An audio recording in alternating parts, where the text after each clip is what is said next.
Welcome back. First time in a long time on the personal channel. It's my channel. I'm Nick Silivertis, and welcome to Nick Silivertis Productions. But, for this off-season program, I'm going to be running, if you saw my last video that I haven't actually posted yet, but you will see it.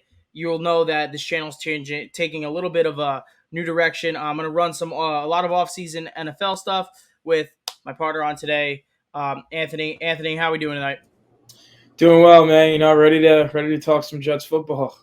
Yeah, so we're going to break it down. This video is all about the New York Jets. We're going to talk Jets offseason. We're going to talk everything from start to finish, right up until the season starts. We're going to talk some free agency. We're going to talk re-signs. We're going to talk trades, NFL draft. All right, so Jets fans, this is here for you. This is Monty's specialty. He is the Jets man. A nice optimistic Jets fan, but he gets realistic when it comes to these sort of things. So not going to be a lot of fiction here. So before we get started, again, guys, this is our first real video back onto the channel since the break off with Totally Unbiased. But again, might start that up again in the future. But this is Nick Silver's Productions. We're gonna be here. Monteleone is gonna take us the start of the way. So let's get into it. So first off, that's how the offseason goes. Let's start with re-signs. Monty, to me, I think there's a couple obvious re-signs, but what do you got for us? Who do you think the Jets must bring back from their group of free agents this season? So, there's not a lot of guys that, you feel like, you have to bring back. There's not, a ton of talent on this team. So that's how it works. A guy that I feel like you have to absolutely bring back. If you bring back this guy and no one else, you could live with it. Braxton Berrios. This guy, he's good. He's a all-pro special teamer. He made the Pro Bowl. He's Zach Wilson's security blanket, And if you want to help your young quarterback, you can't let go of something that, he feels comfortable with. You have to bring him back. I saw he was asking for about $9 million a year. I don't think that's very reasonable. I would more think of like the 5, maybe 7-ish range. Because at the end of the day, he will be a wide receiver 4 here. He will be a very good returner specialist for us. But at the end of the day, he is a wide receiver 4. Maybe he's a wide receiver 3 elsewhere. But, at the end of the day, we'll get into it later. The Jets are going to add another wide receiver, even if they bring him back. You need to, surround your young quarterback with talent. But, yeah, absolutely. I think Braxton Berrios should be the first one that, they're trying to re-sign. And I feel like he's the most important piece to bring back. Yeah, Barrios is a good starting point. I think the $9 million he's asked for is absolutely ridiculous. However, I'm going to say it this way, and you're a Jet fan, you know it. When the Jets let their guys go on special teams the last time because they didn't want to pay them, Myers after having that awesome season, and Roberts. You know what I mean? It's been brutal, and they still can't find a kicker. So I think this is a guy you do have to hang on to. I would probably look in. I don't think 1 year for maybe even 6-7 million is I think too much for him. Yeah. I think you need to go a little longer, and the money will be there. But I think for me, Braxton Berrios, I'm thinking more like a 3-year, $16 million deal. I think that's really fair, and that's personally where I would place Berrios. So give me another guy they should re-sign. I know there's not a lot of guys here. Berrios, there's a big name here, and one where he's an impending free agent. He's a guy who's wanted a long-term contract. It never went anywhere. Coming off an injury. Talk to us about Marcus May. So I actually have the Jets bringing him back on a 1-year prove-it deal for 1 year, $6 million. I feel that he's had trouble in the past, with the DUI and the Jets not knowing about it until into the season, and he had a season-ending injury. So if he didn't get that season-ending injury, I wouldn't bring him back. I wouldn't think that he would come back, but because of that, I feel like he will struggle to look for what he wants elsewhere, and he kind of won't have really much of a choice besides signing a 1-year prove-it deal and then going into next season, finally looking for his big bag. But believe it or not, a lot of people are, going to be surprised about this, think that, they won't bring him back. But I just feel like, the cards will line up. We do need safety help, and part of him not being there was, that's part of needing safety help. So I think, we'll bring him back on a 1-year prove-it deal. I think, when healthy, he's a good player. I wouldn't say he's a great player, but he's a very impactful, good players. So just a guy like that is good to bring back on a 1 year deal. I think it works out for both sides, position of need and a guy who's just needs to prove himself. Yeah, absolutely. And I would say that the position group of need, not the most importance to address but of need is the secondary. I think, especially with a Robert Salah, scheme, he schemes, a good pass rush, and the secondary is usually solid. Okay, he's had guys like Richard Sherman, Jaquaski Tartt's a good safety over there in San Fran that he had for a while. But the thing is, they don't have those guys here. You don't have the presence of Richard Sherman. You don't have that secondary presence. Now, they got some guys at the cornerback position. We're not gonna play around. They have a couple guys who I see to be good cornerback twos, cornerback threes. They need a good cornerback one. They need a star guy, and especially help on the back end because because listen, everybody gets beat. Jalen Ramsey gets beat, right? Jair, everybody gets beat. But when you got good help on the back end, it's not shown. I mean, Yep. the perfect example this year, you saw times when Jalen Ramsey struggled a little bit, especially with the Rams. You didn't see that last year. John Johnson was back there this offseason to address the secondary because, again, I know we're going to go over the quarterback. We're going to go over, building an offense. But with Salah, his scheme, the way he likes to play defense, and he is a defensive coach, let's not forget that. I think secondary is the most important position. They are the position of need, most of need. Now, I don't think it's the most important position. I think it's the position group most of need. We're gonna keep going. Are there any other guys, quickly for re-signing? Any other guys? So I think that they're going to bring back Mike White on a tender, 1 year, 2.4 million. I'm not really sure what tender they want to put on it because at the end of the day, he is a backup quarterback. He's not going to be the long-term answer as much as fans wanted to tell themselves that, he was the answer after, That he was having that Tom one good Brady. game. Came back the next week and threw 4 picks. So I think they tender him. I think they'll give him a third or fourth round tender, honestly. And, at the end of the day, if someone wants to sign him and give up their third, fourth round pick, I'm totally fine with that. If not, then, I'm fine with keeping him for 2.4 million. He could be a good backup. So, all right. So that's those are guys we're gonna bring back, right? So, and keep in mind, they're letting some guys go. They're letting we're talking about letting Morgan Moses walk, right? Right now we're talking Tevin Coleman. Really, not much happened with that signing there. He's a walk. Crowder's an interesting one. That's Elijah Moore's spot now. He's got that. Yeah. And listen, also too, and we're gonna not to get off track a little bit. Elijah Moore is not this slot receiver guy. He could play outside with anybody. I mean, he's shorter, but he plays outside better than anybody else. So keep that in mind. Elijah Moore should be in store for a big year, but of course he can't be the only guy, right? So let's talk about who they can bring in. Let's talk about free agents, right? We might get into trades. We'll get into that stuff later. But free agents, where do you feel the Jets need to address with their, the most money, put their most assets into? What player or position do you feel they need to do that with? So at the end of the day, it's all about protecting Zach Wilson, making sure he could develop the best he can. Starting with that, I feel like Brandon Scherf from Washington is a good piece for that. I'm signing him for 3 years, 45 million for 15 million a year roughly. Once you get both guard positions this year were a problem. We had LDT come in, the doctor guy. And he was serviceable. He was, he could be a good backup. I could see maybe them bringing him back for some depth if, someone gets hurt. Because that's another thing I would bring him back because Brandon Scherf does tend to get hurt a lot. But when he's on the field, he's very productive. And sometimes, players, when they get a change of scenery, are healthier.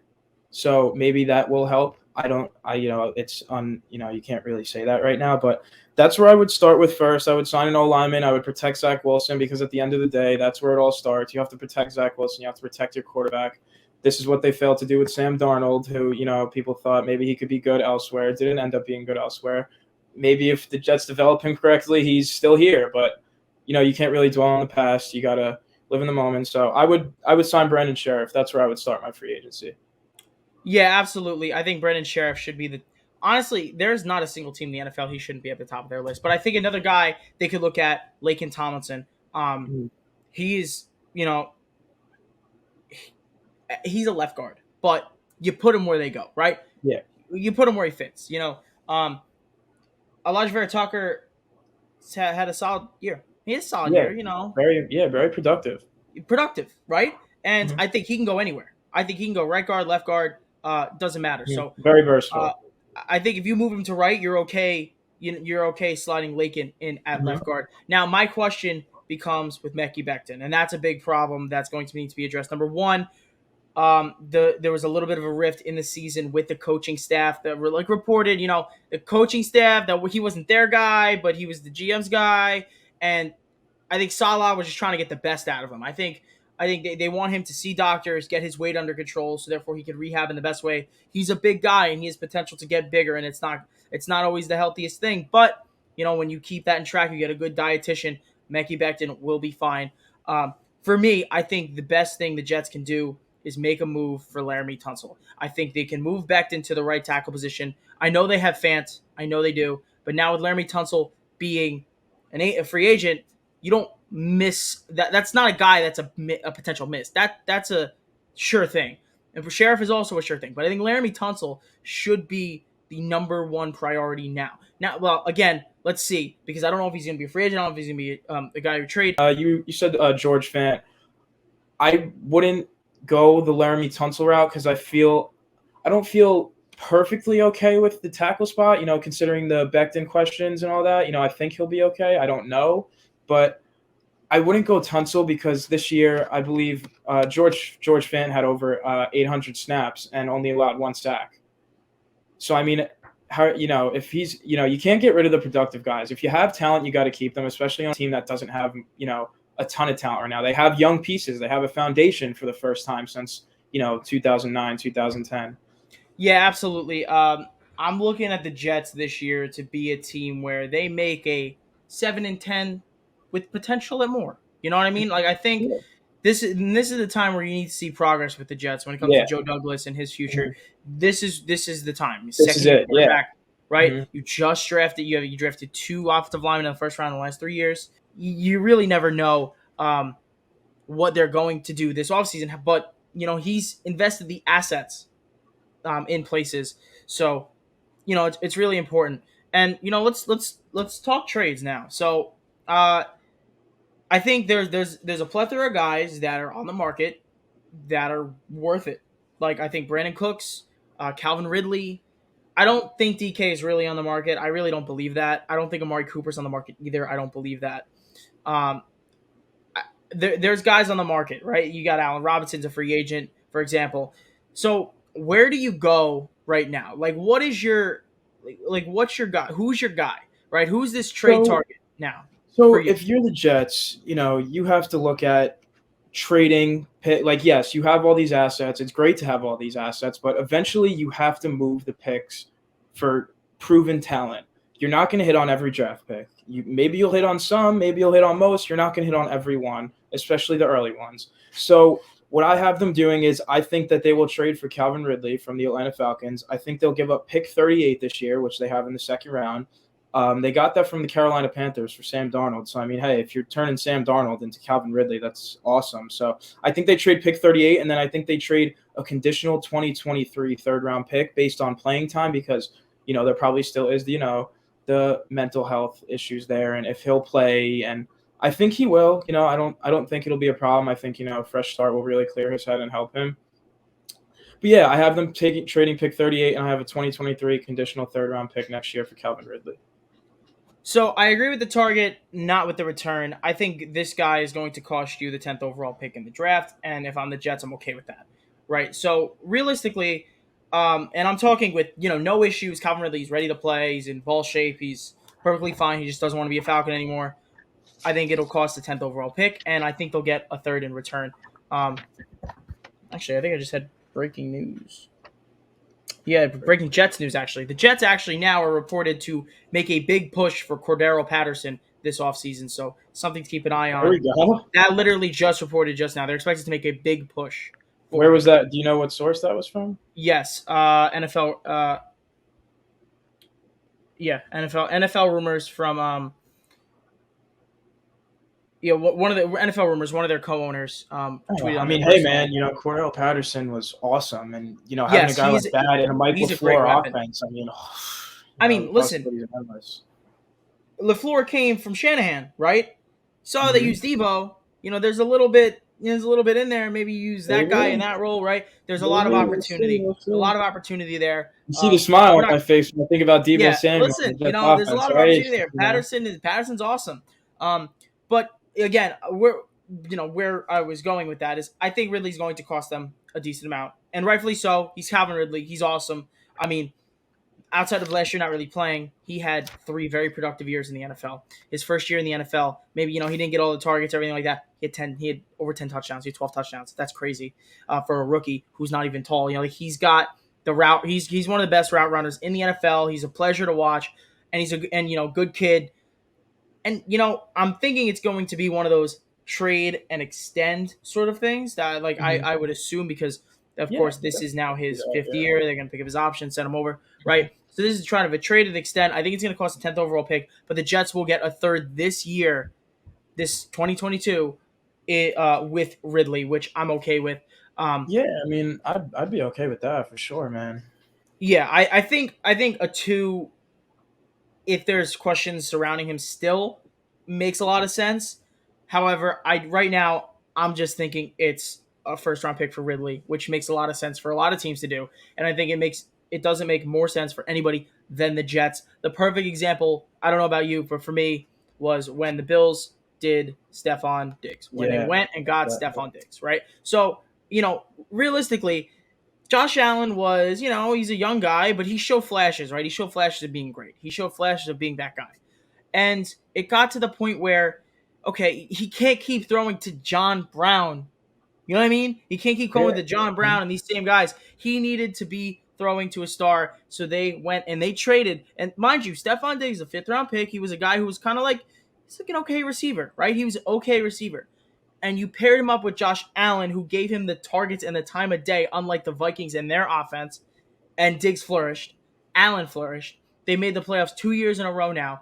And you know what? That's the best thing you can do for your young quarterback. Go get him a stud receiver. Go get him a guy who'll go up, get the balls for him.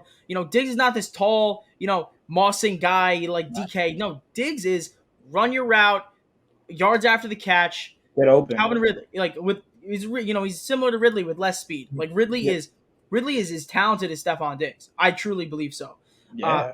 Mhm. Especially Matt Ryan hasn't had the arm the last couple of years. I don't think Ridley's been used to his full potential. Mhm. But yeah, he's as talented as Diggs. So realistically, you just scrap everything else. Don't even think about it. Go get Calvin Ridley. I think that's the move you have to do. This is gonna really wrap up our Jets episode. Thank you guys for watching. Thank you, Anthony, for coming on. Monty's gonna be here for almost all of our offseason stuff, so I'm glad to take him the whole way through this offseason. But this has been your Jets video. Thank you for watching. Make sure you hit that sub button, subscribe to the channel. Comment who teams you want to see next. We're gonna do Giants. We got Giant. We're gonna do Giants. We're gonna do Eagles, Cowboys, everybody you want, Bills, the whole 9 yards. So comment who you want next. We're gonna do that. Whatever video, if we don't get enough comments, then I'm just gonna choose. So I'm leaving it up to you guys. Whatever comment you want, you got it. Thank you guys for watching. Check out all the other videos we have on the channel, and I'll catch you next time.